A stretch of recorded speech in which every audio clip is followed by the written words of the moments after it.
Buenos días, bienvenidas y bienvenidos a un programa más de Coffee Brain. Soy la doctora Kitsia Ruiz Navarro, médica psiquiatra, y estamos transmitiendo en vivo desde la página de Facebook. Estoy en compañía del equipo de especialistas de Brain and Mind. Hoy está con nosotros la maestra Mercedes Navarro, psicóloga cognitivo-conductual con especialidad en tanatología clínica y mindfulness aplicado. Buenos días, Mercedes, bienvenida.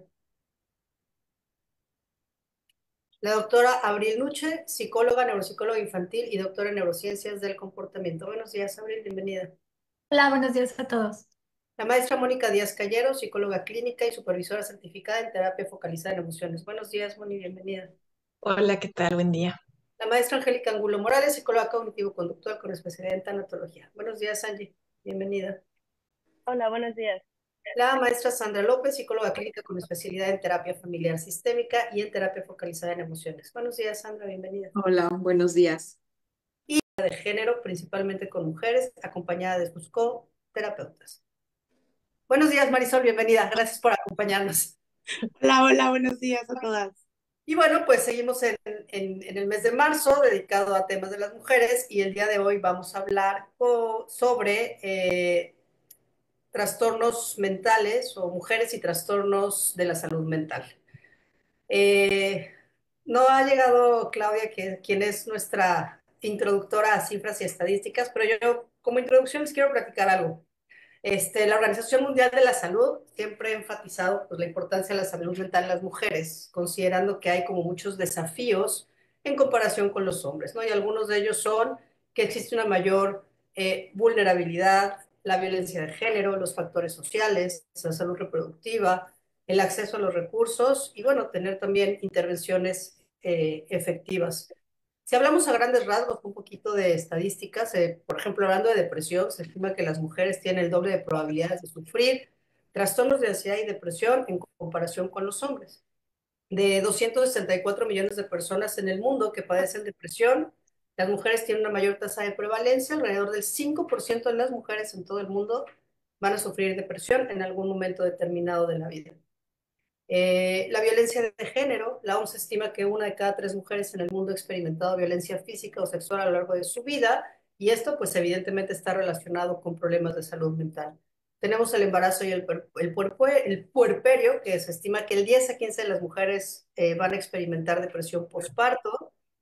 Los trastornos de la conducta alimentaria, que es de esas patologías donde las estadísticas son gigantes, ¿no? El 80-90% son mujeres.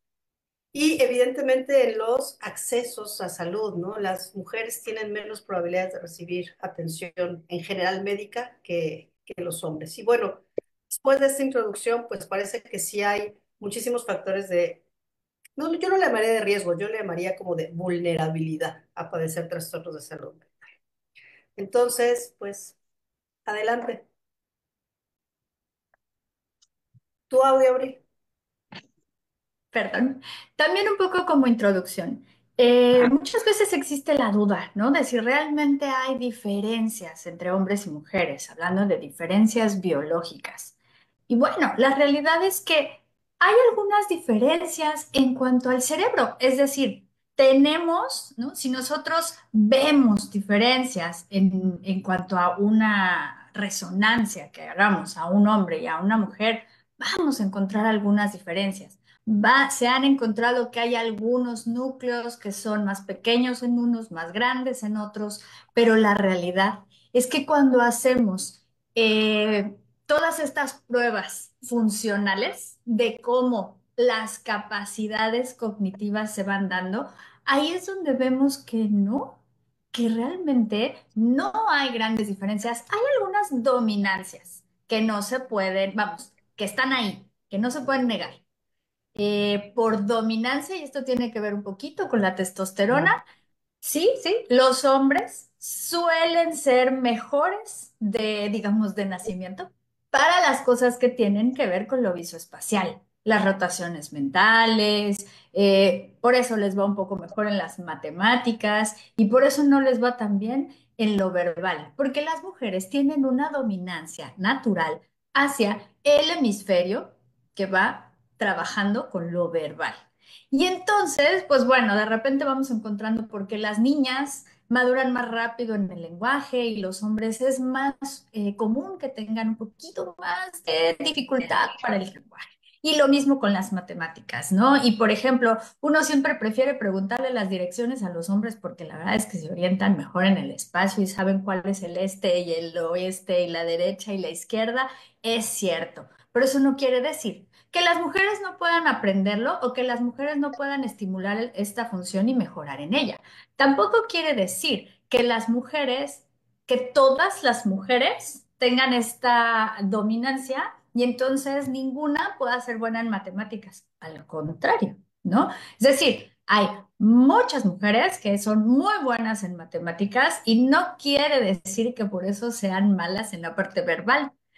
Quiere decir también de cómo se van estimulando estas funciones. Recordemos que el cerebro es plástico y siempre se va a poder trabajar y estimular una función que vemos que no sea naturalmente mi mejor función, por decirlo así. Entonces, las funciones siempre se pueden compensar.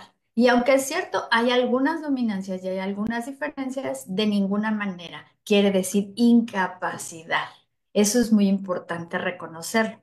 Ahora, en cuanto a ya los trastornos de salud mental, yo creo que no tiene realmente nada que ver con la parte biológica, sino muchísimo más con la parte cultural, con todo lo que mencionabas, ¿no? Kitsia? Bueno, claro, por otro lado está el rollo hormonal, que ahí sí, cuando hay problemas hormonales, nos van a afectar diferentes a cada género, pero de diferente manera.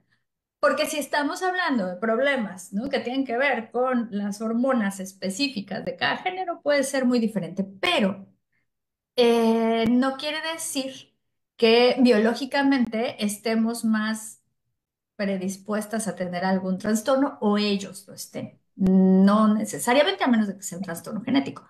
Pero aquí el asunto es revisar también cómo la cultura afecta realmente a todo lo que tiene que ver con los trastornos mentales. Ahora sí, Kitsia está a punto de morir ahí. Es que es historia, ya es historia hablar del cerebro femenino y del cerebro masculino. Se acabó. No hay. Si tuviera yo que resumir un poco esto que nos está explicando Abril, realmente la diferencia es la vulnerabilidad.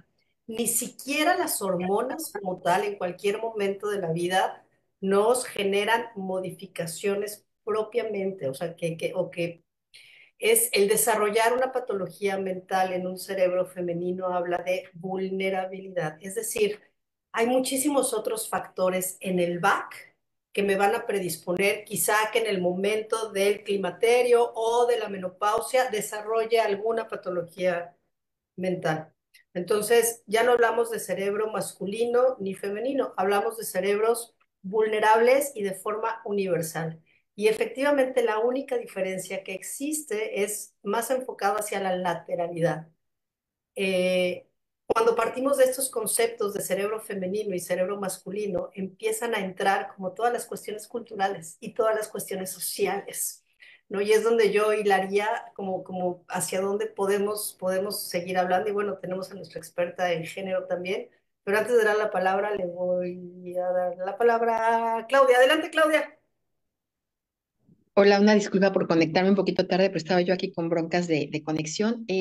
A ver, yo hace algunos años, dando precisamente algún curso o algo, nos encontramos con temas de desarrollo infantil y nos decía el ponente que todavía no encontraba un libro que más allá de los desarrollos, ya sabes, psicomotrices, emocionales, cognitivos, que se van describiendo en los libros, todos los journals, todas las revistas, los artículos académicos sobre desarrollo infantil, que él sentía que faltaba algo que empezara a dividir, ¿no? A dividir con un tema de perspectiva de género. O sea, hay diferencias que no por eso tendrían que ser eh, las diferencias no tendrían que ser desigualdades, así lo mencionaba. Si, por ejemplo, las mujeres podemos nacer con un oído más hacia sonidos agudos y los hombres más hacia sonidos graves, los hombres tal vez con un tema de conos y bastones en los ojos más para el movimiento y colores fríos y las mujeres más para detalle y colores más cálidos. Es decir, diferencias, por ejemplo, lo que decían ahorita Abril, como la orientación, los hombres son más y en cuanto a puntos cardinales, pero las mujeres sabemos en qué puesto de tacos tenemos que darnos la vuelta a la derecha para llegar a tal lugar. Es decir, nos orientamos más en relación a espacios ocupados, ¿no? Claro, nos cambian el puesto de tacos y ya no sabemos dónde nos tenemos que dar la vuelta, pero no quiere decir que no podamos hacerlo una vez más. Eh, y creo que es importante esto como puntualizar, diferencia no es desigualdad y sin embargo, en el tema de género pareciera que las mujeres culturalmente sí entramos con un hándicap y con una desigualdad en relación a cómo se nos ve y las oportunidades que tenemos. Y relacionado con la salud mental, yo les mencionaba en el Coffee Break pasado que un documento de la Suprema Corte de Justicia de la Nación lo establece como, claro, no nada más es el estigma en la salud mental, la desigualdad en el tema de cómo se nos ve a las mujeres, y ya de entrada vamos a decir, vamos con una mirada de deficiencia, ¿no? De deficiencia de por qué a las mujeres nos pasan más cosas en temas de salud mental y cómo esto podría empezarse a reflejar estadísticamente, pero una vez más, desde la perspectiva de género y el trato a las mujeres por ser mujeres y no por un tema biológico. Adelante. Adelante, Moni. Sí, sí, yo quisiera seguir con esto que estás hablando, Claudia, hablando de cómo la, hay ideas acerca de lo que es femenino y es masculino que no son biológicas, son construidas culturalmente y que muchas veces son como ideas polarizadas, digamos, de los hombres son dominantes, las mujeres son sumisas, los hombres son fuertes, las mujeres son débiles, los hombres son racionales, las mujeres son emocionales, ¿no? Y que son cosas que sí se, se enseñan desde muy, muy pequeñitos culturalmente, desde cómo se carga un bebé, desde cómo si es niña y tiene aretito aquí, entonces es como, ay, hay que ser tierno con la niña, si es niño, entonces lo aviento tantito para arriba, ¿no? Porque es niño, ¿no? Y que sí van creando cosas muy restrictivas acerca de lo que hombres o mujeres está permitido que sientan, que piensen, que hagan, ¿no? Hay como unos modelos de esto es lo que son comportamientos, pensamientos y emociones apropiados, digamos, de acuerdo al género que tienes, y eso puede ser muy, muy, muy limitante. Y a veces se justifica con cosas eh, fisiológicas, con bases fisiológicas. Pienso, por ejemplo, en esto que dices, Abril, de que, bueno, quizá las mujeres son más verbales que los hombres, ¿no? Y podríamos explicar esto quizá de alguna manera cerebral, pero también tenemos que entender cómo fuimos socializados, cómo nos enseñaron a ser hombre o mujer, cómo los hombres usualmente están en una posición de más poder, en donde ponen menos atención a la mujer. Entonces, la mujer tiene que hablar más para ser vista y para ser escuchada. El hombre puede nada más llegar de malas y la mujer le va a preguntar, ¿qué tienes? ¿Qué tienes? ¿Qué pasó? ¿Qué? No, o sea, hay veces en que hablar menos es un asunto de poder y de dejarle la responsabilidad de la comunicación a la mujer, ¿no? Y aquí a mí me gustaría pues dar la palabra a Marisol, que justamente la quisimos invitar porque ella es una psicóloga que tiene muy clara la perspectiva de género, que es feminista, yo diría que es una mujer activista, incluso la semana pasada viene de estar en el Parlamento de Mujeres del Congreso del Estado de Quintana Roo para trabajar en legislaciones. Entonces me gustaría, Marisol, que nos platiques un poco más de cómo, de este lente de la perspectiva de género en cuanto a las vulnerabilidades que tenemos las mujeres de salud mental. Gracias, Moni. Sí, justamente ahorita con todo lo que estaba diciendo Moni, lo que había estado diciendo Clau, creo que es bien importante entender que culturalmente sí somos diferentes, hombres y mujeres, y crecemos muy diferente, ¿no? Esta parte de, ay, el patriarcado no existe, el machismo no existe, claro que existe, ¿no? Como niñas y niños se nos piden cosas diferentes, se espera socialmente que las niñas actuemos de ciertas maneras, que los niños actúen de ciertas maneras, y conforme vamos creciendo estos estereotipos se van reforzando. ¿No? Decías hace rato como hay actitudes que son un poco más apropiadas que para un género que para el otro, y yo diría no solamente más apropiados socialmente, sino también más esperados por la sociedad. No tenemos, a mí me encanta este ejemplo porque es muy claro, ¿no? De los niños no lloran.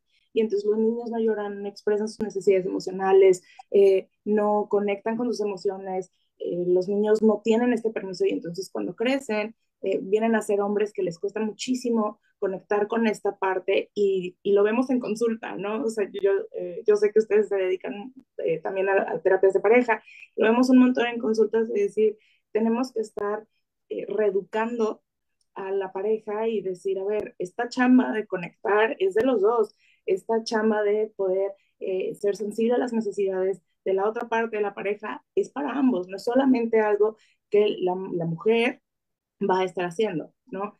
Y quienes trabajan con parejas homoparentales, también está esta parte de poder ver el compromiso en una sociedad mucho más deconstruida, ¿no? En una población mucho más deconstruida. Y es bien importante poder entender que la perspectiva de género en la terapia es muy importante porque se nos piden cosas diferentes como mujeres.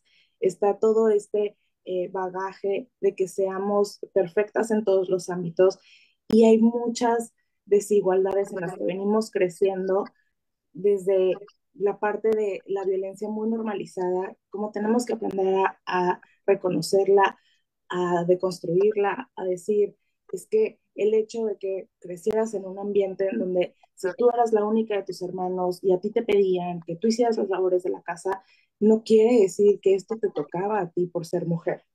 Quiere decir que esto es ver la sociedad sin perspectiva de género, ¿no? Conforme vamos aplicando la perspectiva de género en la terapia, vamos como desmenuzando las cosas que se daban por sentadas que nos toca hacer a las mujeres. Y entonces, si tenemos una mujer en consulta que dice, es que me siento súper cansada porque además de estar trabajando, tengo que llegar a casa y los hijos y las labores domésticas, mientras mi esposo también trabaja y llega a casa y sí se involucra porque lava los trastes, pero ahí termina su involucramiento dentro de las labores del hogar. Esto, el poder cuestionarlo desde una perspectiva de género, es decir, bueno, ¿qué pasaría o por qué nos está involucrando esta otra parte de la pareja, ¿no?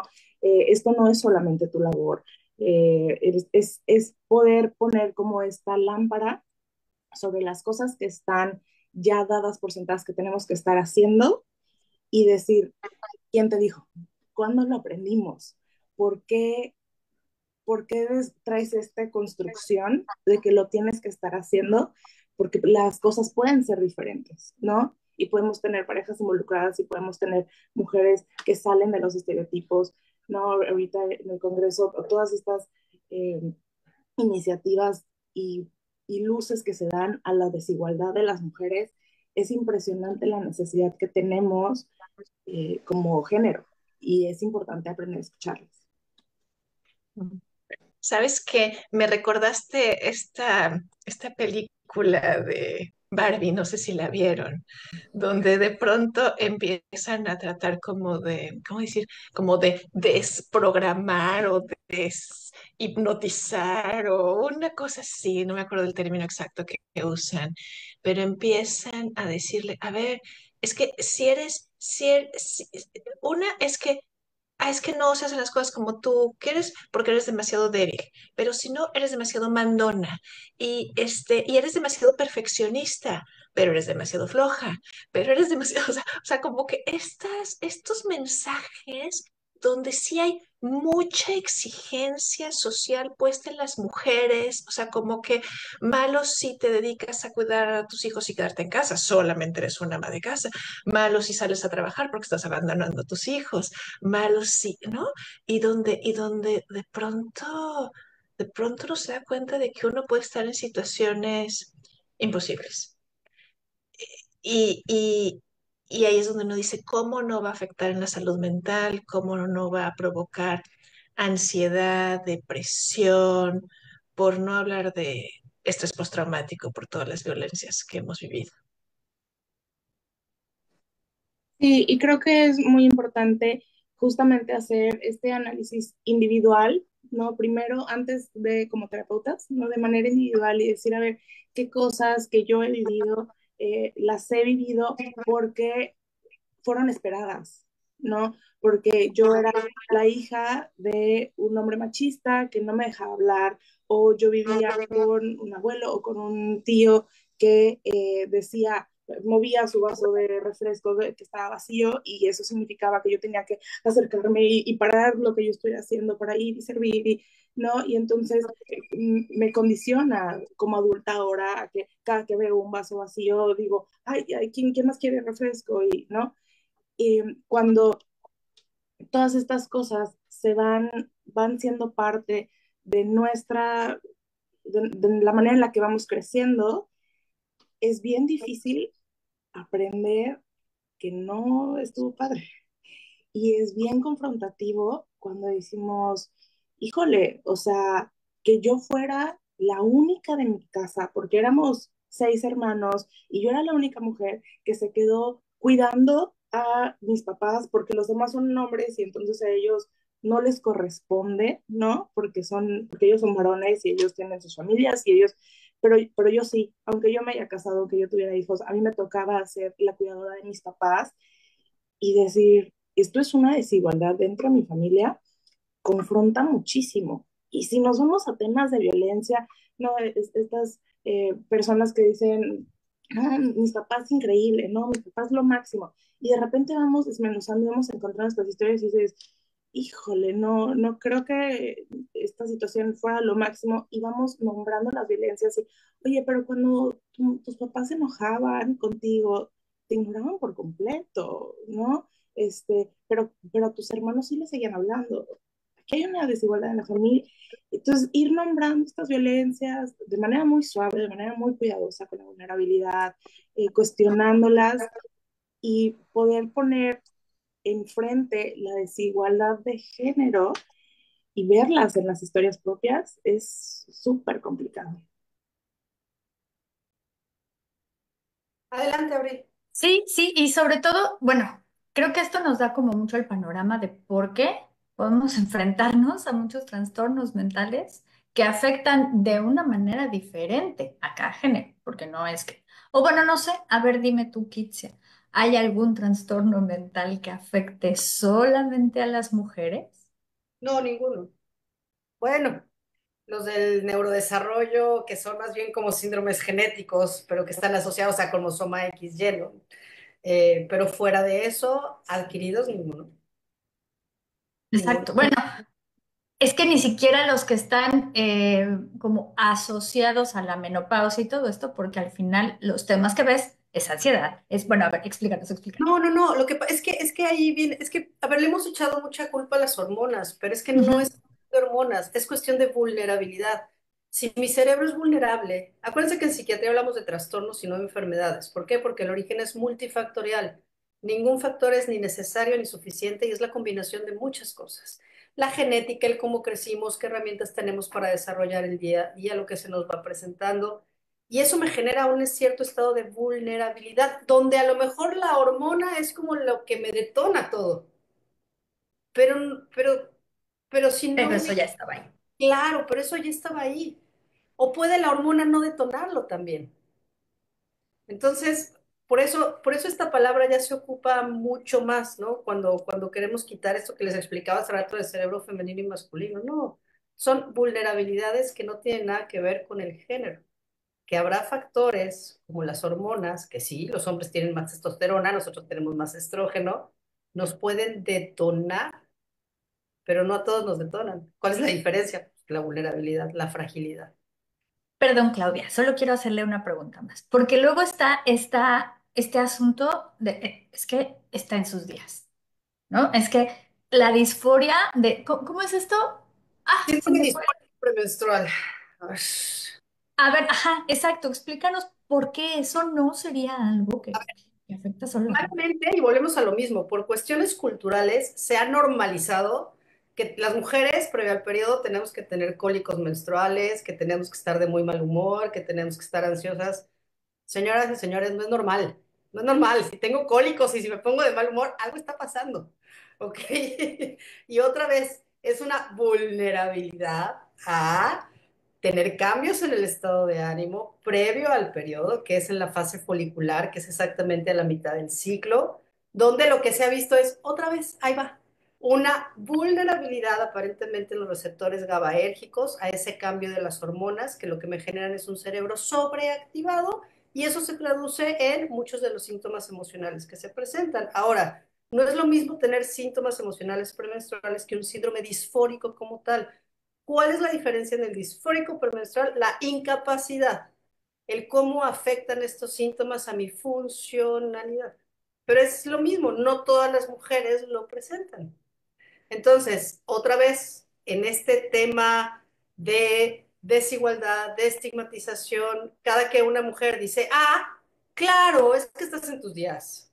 Ya, ya, no le hagas caso, ¿no? Y termina siendo descalificada cualquier emoción o cualquier enojo que pudiera expresar en esos momentos. Entonces, no solamente, no solamente señalando, sino minimizando, y esa es la parte terrible más allá de hacerla menos o justificarlo por una cuestión hormonal, se minimiza el estado emocional de la mujer. ¿Y qué ocurre? Que entonces aprendemos a callarnos. Y entonces se nos van problemas no solo de salud mental, sino hormonales y ginecológicos que uno no cacha hasta que ya es adulto. Aguantar. Aguantar, exactamente, aguantar. Porque si yo hablo es como, ya, ya, se te va a pasar, es normal, no pasa nada. Oye, es que me duele, es que me pongo ahorita. Ya, ya, es normal, a todas nos pasa, se te va a quitar.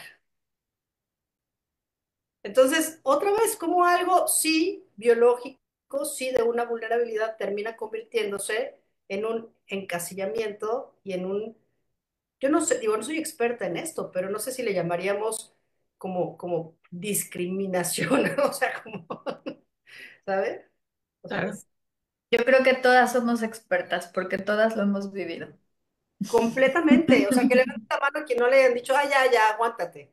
¿No? Señal de que estás joven y fértil. O sea, es como de, ¿señal de que qué? Adelante, Claudia.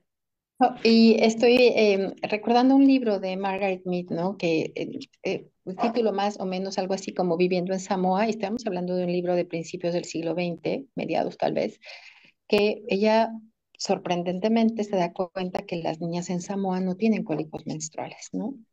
Si más allá de que haya un factor biológico que puede o que tiene que atenderse, como eh, la perspectiva de género, vamos a decir, en el sentido opuesto a como debería de ir, puede fomentar, ¿no? Una manera de estar en el mundo a partir de esto, emocionalmente ser negadas en algo que en otras culturas pues ni siquiera se toma en cuenta, ¿no? Y no es, ¿por qué? Porque no tiene que ser así, no está ligado a enfermedad. Acuérdense que ya te bajó es y ya te enfermaste, ¿no?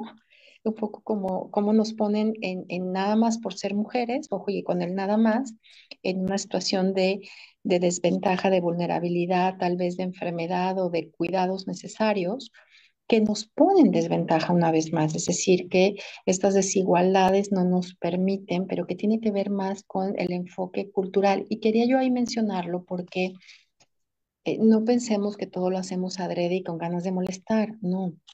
A veces es de verdad un sesgo inconsciente que se repite y por eso es tan importante nombrarlo, sensibilizarlo, capacitarnos. Acuérdense cuando leímos a Gabor Mate que decía, claro, y las mujeres no expresan enojo porque ni siquiera han podido reconocer que están enojadas ante un término que a mí el otro día me movió mucho, que ya no hablaban de la doble jornada, sino de la jornada interminable, ¿no?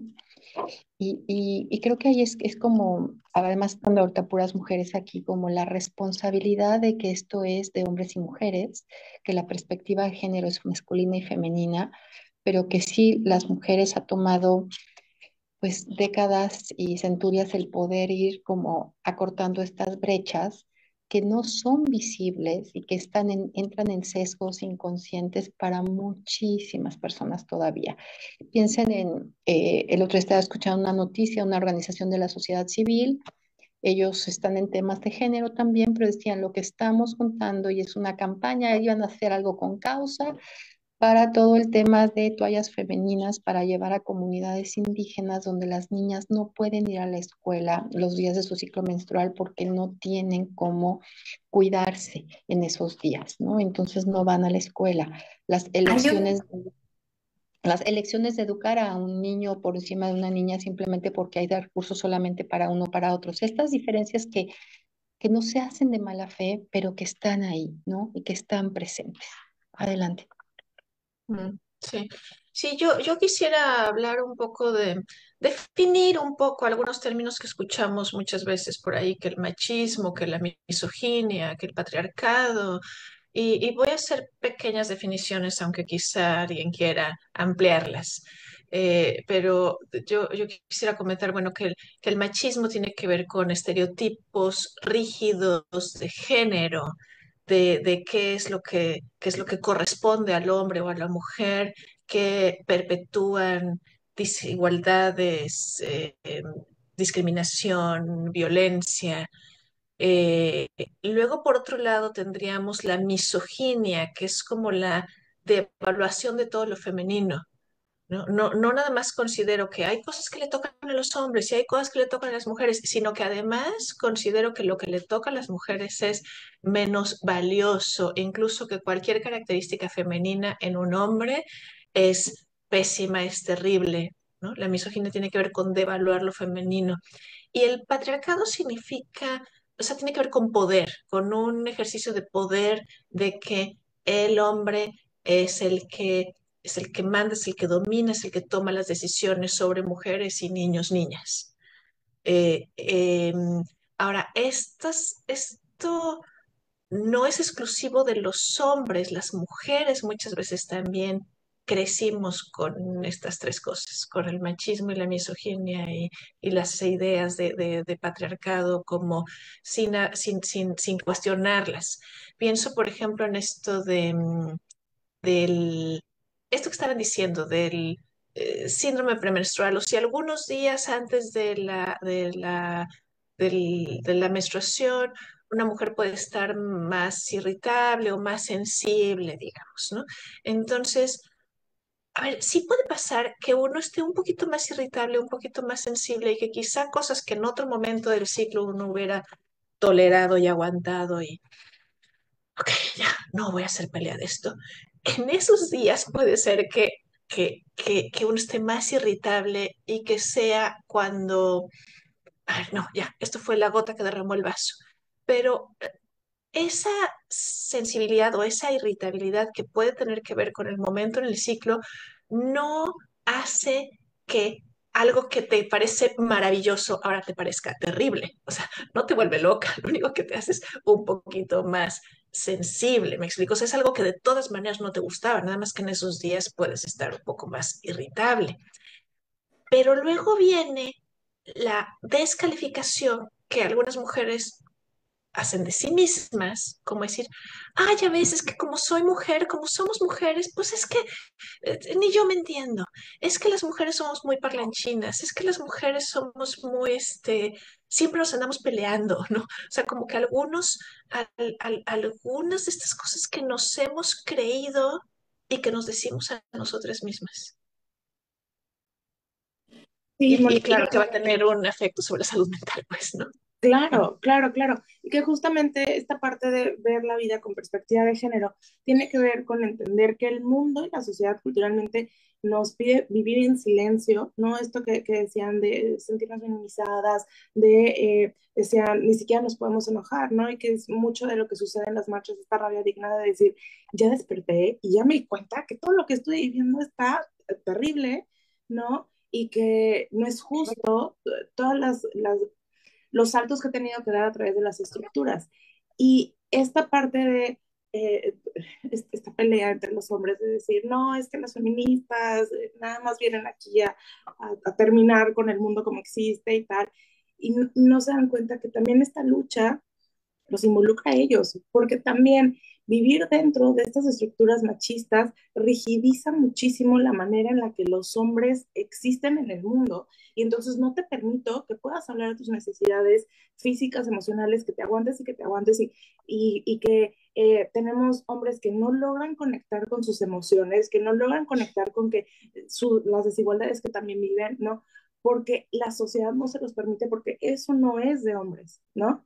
Entonces, esta parte de ver la vida con perspectiva de género es importante que entendamos que nos atañe a todas y a todos los que estamos en la sociedad, que no es solamente que queramos aquí hacer dos bandos de hombres contra mujeres, sino que queremos un mundo más igualitario. Y en esto de poder ser más igualitarios es el decir, todo nos compete a todas, ¿no? Y todo esto es parte de lo que ustedes como varones también les corresponde involucrarse, poder tener estas relaciones mucho más sanas con los hijos, poder tener unos hogares en donde las mujeres no estemos sobrecargadas porque estamos haciéndolo todo, ¿no? Esta parte de poder decir, los trabajos tienen que ser dignos, la diferencia en la brecha de salarios tiene que terminar, porque las mujeres aportamos de la misma manera que aportamos a los hogares, los hombres, y me atrevería a decir que incluso todavía las mujeres hacemos un poco más, justo por esta desigualdad que está esperado que las mujeres nos involucremos mucho más, ¿no? Entonces, sí es importante, esta perspectiva de género viene a sanar muchísimas cosas y en esta deuda social que los hombres tienen con el género femenino, me atrevo a decir. Ay, tantas cosas. Porque ahora que mencionabas esto, ayer yo estaba escuchando, pero es que ya no recuerdo quién, era alguien de economía, era un economista, que estaba hablando justamente de cómo ganando menos y trabajando menos horas, aportamos más a la economía que los hombres. Pero bueno. Además, quería también decirles sobre lo que dijo Claudia del documental. El documental se llama Period, está en Netflix y es sobre justamente cómo toda esta, bueno, es sobre la India, ¿no? En cómo justo viven toda la etapa menstrual y cómo las niñas, pues a veces no pueden ir a la escuela por esto. Yo quería también hablar de todo este estigma que tenemos sobre la belleza. Bueno, en realidad quien quería hablar de esto era Angie, pero se nos tuvo que ir. Porque sí es cierto, tenemos que darle un espacio a este tema, ¿no? Es cómo se nos impone esta obligación de ser bonitas, de estar bien, estar delgadas, vernos bien, estar. Y cuando hablamos de vulnerabilidades, de repente nos está incluso exigiendo no comer, exigiendo, o sea, hacer cosas que están yendo incluso en contra de nuestra salud y por supuesto de nuestra salud mental. Entonces, ¿hasta dónde puede impactar toda la cultura en generar todos estos trastornos de la conducta alimentaria? ¿No?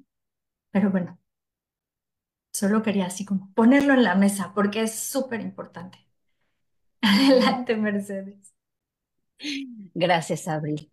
Es un tema bien fuerte y como al final del día está muy involucrada la parte cultural porque se normaliza. En la misma consulta, como vemos las mujeres, es que estoy en mis días y creo que por eso. Y normalizan mucho lo que les está pasando y es tan sutil desde que no, yo digo, no ve este mundo, como uno tiene que, es una carga doble cuando trabajas. Es esto que mencionan, ¿no? Te tienes que esforzar el doble. Y cuando te esfuerzas eres mal vista. Y si no te esfuerzas, también eres mal vista.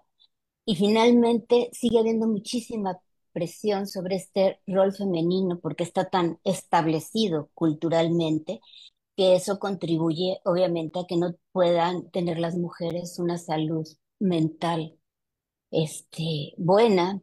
Y aquí, hablando de todo esto, y Marisol, que es la experta, ¿verdad? Qué importante es esta atención psicológica también desde nuestra trinchera, que creo que es donde se puede hacer mucho, con una perspectiva de género para mejorar la salud mental, un espacio en donde se les escuche, en donde no se estigmatice, no se minimice, no se invalide lo que les está sucediendo a las mujeres, ese malestar que está teniendo, en lugar de que en muchos contextos, no digo que en todos, yo creo que ni puedo poner la palabra muchos, pero hay contextos en los que se centra tanto socialmente, culturalmente, hasta desde la parte profesional en adaptarte a tu rol, en lugar de empoderarte, aprender a tomar decisiones, ayudarles a desarrollar estrategias que les vayan gestionando emociones, situaciones adversas. Y bueno, finalmente son todos estos factores, ¿no? Desde la clase social, la orientación sexual, cultural, y todo eso va a influir en que cada mujer pueda poder tener, ¿no? Esto también, ¿no? De la imagen, y desgasta tanto el tener que cumplir esos estándares sociales y dejar de ser uno para poder ser aceptada y ser bien vista. No sé quién sigue por Voy, ahí. voy a completar un poquito lo que estás diciendo, ¿no? Mercedes, porque creo que es súper importante. El rol que nosotras tenemos como terapeutas tiene que ser también muy cuidadoso, porque si llega una persona, una mujer a decirnos como, no, y es que en mi casa se espera que haga todo y estoy cansadísima y tal, y nuestra respuesta es como, pues sí, porque eso es lo que te toca porque eres mujer, viene esta revictimización de no darnos cuenta que nos hace falta de construirnos y voltear a ver pues nuestras estructuras muy rígidas que traemos encima, que nos están haciendo decirle, pues aguántate, síguete callando y minimizar este cansancio que estás teniendo, que es estructural y que no es nada más de, ay, lo que te toca hacer, ¿no? Y es importante que podamos ubicar nuestro privilegio desde, no solamente como terapeutas y mujeres que tenemos acceso a una educación, ¿no? Sino nuestro privilegio de clase y nuestro privilegio eh, desde donde estamos en esta jerarquía de poder en el consultorio, ¿no? Para poder decir, voy a acompañarte desde el lugar más respetuoso que pueda hacerlo y no dejar que este privilegio mío, que estoy desde este lado de la consulta, nuble la empatía que necesitas para acompañar tu proceso. Sí, yo quisiera compartirles una experiencia que tuve hace un par de semanas. Me invitó una amiga a San Andrés Larraín en Chiapas con un grupo de mujeres artesanas que ella está apoyando con una asociación civil que se llama Hilando Sueños y que está promoviendo pues que se alfabeticen, que se pues bueno, todo lo que tiene que ver con su autocuidado y que mejoren sus condiciones. Y a mí de verdad me rompí el corazón cuando me puse a observar niños y niñas jugando ¿no? En el patiecito de pronto, donde las niñas estaban todas sentaditas, una sentadita junto a la otra, y hablando bajito, y los niños dando vueltas de carro, subiéndose al árbol, ¿no? O sea, como una cosa como era tan claro. Y luego esta amiga me decía, mira, es que aquí a las niñas a tal edad se les da su rebozo. Y entonces el rebozo es para que puedan taparse si viniera la regla, para que se tapen la cara si les da pena, pero también para que si están en la escuela se hagan así, no dejen que nadie les copie.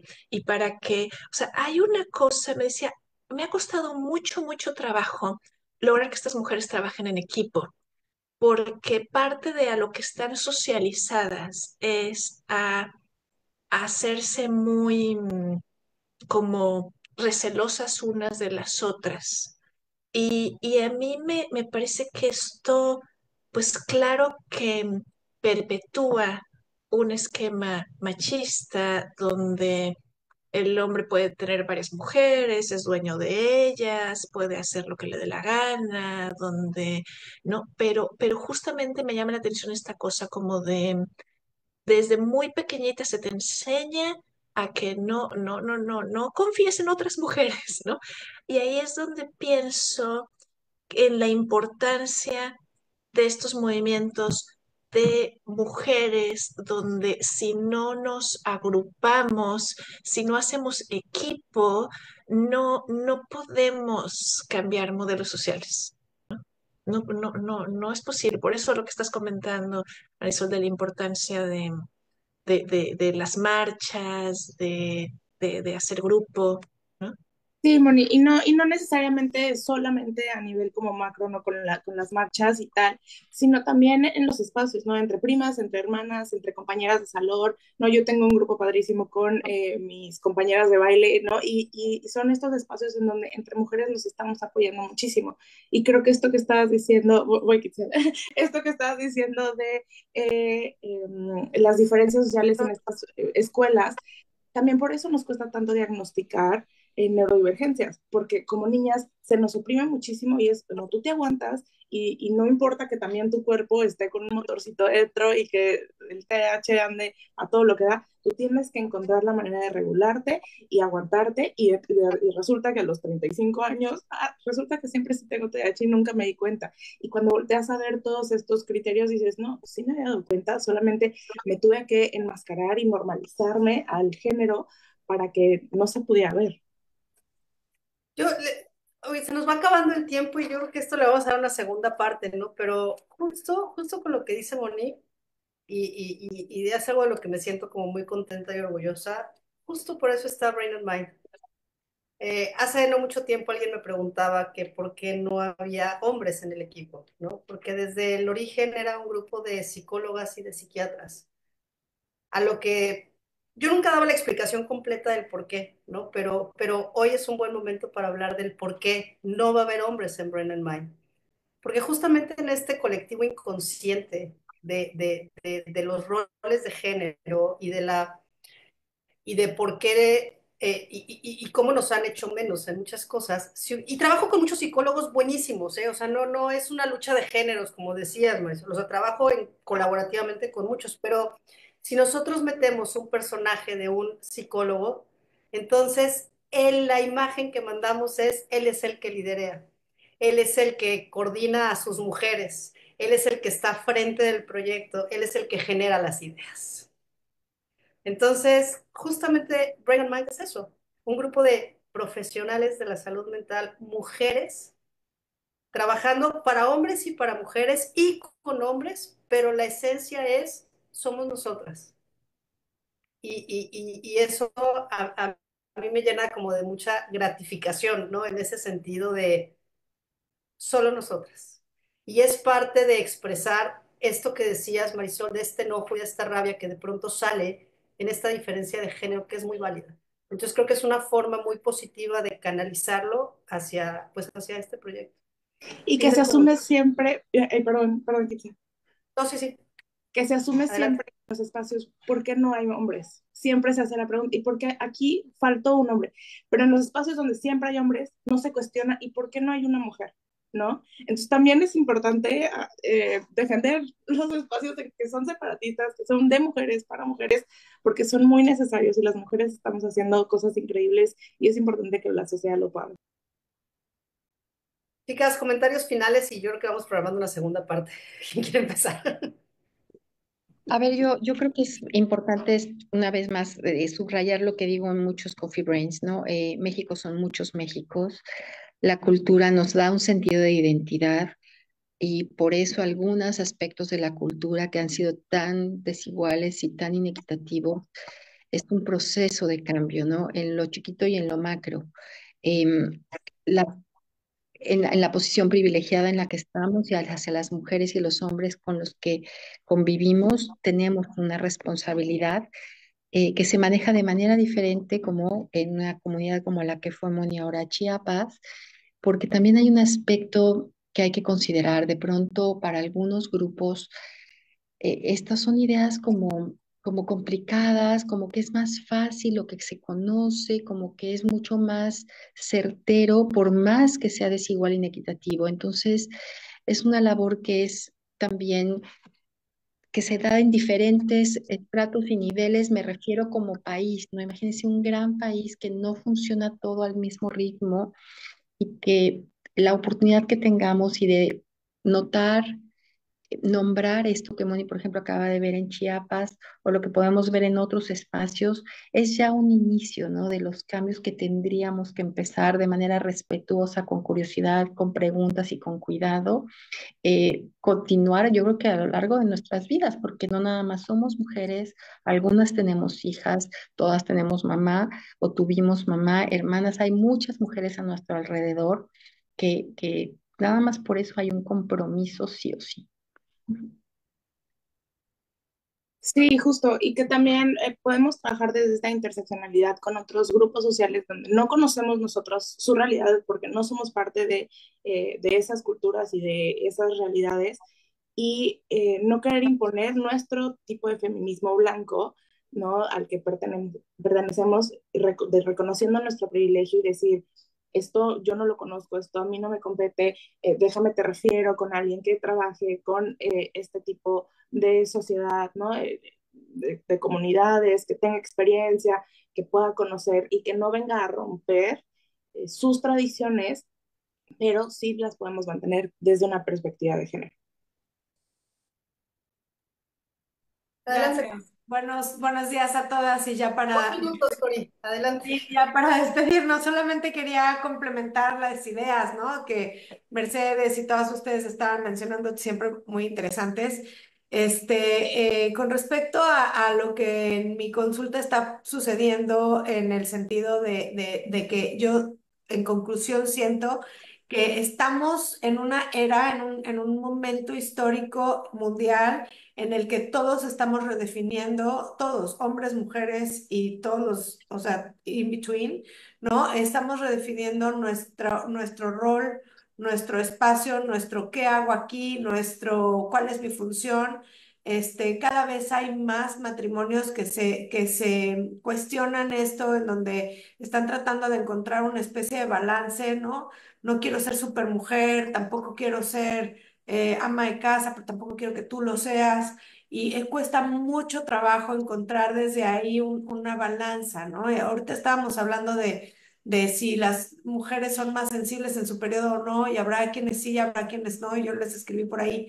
También hay hombres más sensibles que otros, ¿no? Hay hombres más en contacto con sus sensaciones corporales y sus descargas también hormonales que también tienen. Y entonces no es propio de las mujeres tener buen día o mal día, o buenos días y malos días, como tampoco es excluyente, ¿no? Entonces, partiendo de ahí, creo que hay injusticias en ambos lados y creo que la idea es entendernos, respetarnos y encontrar nuestro rol. Y bueno, me espero a la segunda parte. Gracias. Adelante, Sandra. Gracias. Y bueno, como para ya cerrar, ir cerrando, definitivamente el abordaje cultural de las emociones, ya vimos, es completamente diferente y en esta tendencia cultural de descalificar, invalidar, anular las emociones de las mujeres, pues eso también retrasa la posibilidad de atenderse, ¿no? De atender los síntomas y esto incrementa también lo que puede ser un diagnóstico. Entonces, yo estoy segura que muchas mujeres nos están escuchando y si no nos escucharán porque el programa queda grabado, yo les diría, hey, valida lo que sientes. No está bien sentirte mal, no es normal sentirte así. Y entonces, en ese sentido, yo invitaría pues a identificar qué factores están influyendo en eso que te están haciendo sentir así, ¿no? Analiza, como en resumen de todo lo que nuestras compañeras han aportado y analiza las expectativas que pudieran estar permeando en tu sistema, ¿no? No es normal, no es natural tener una sobrecarga, cuando además a lo mejor en otros lados del sistema no están teniendo la misma, ¿no? Evalúa tu red de apoyo, ¿no? Amigos, amigas, familia, ¿cómo estamos conviviendo? Mira si hay de alguna manera algún estigma, algún tabú sobre cómo tratar las emociones en tu sistema, ¿no? No es natural no hablar de lo que sientes. Puede ser común, pero no es natural. Y mira también si estás enfrentando alguna situación de discriminación, que ya vimos de maneras muy sutiles, muy sutiles, casi de forma invisible, pudieran estar ahí y no pudiéramos tal vez darnos cuenta. Entonces, definitivamente yo sí haría un llamado a todas las mujeres que nos están escuchando a a ir a buscar, a la búsqueda de sentirse cada vez mejor, ¿no? Válida. Gracias. Y Son que, tu comentario para cerrar con broche de oro.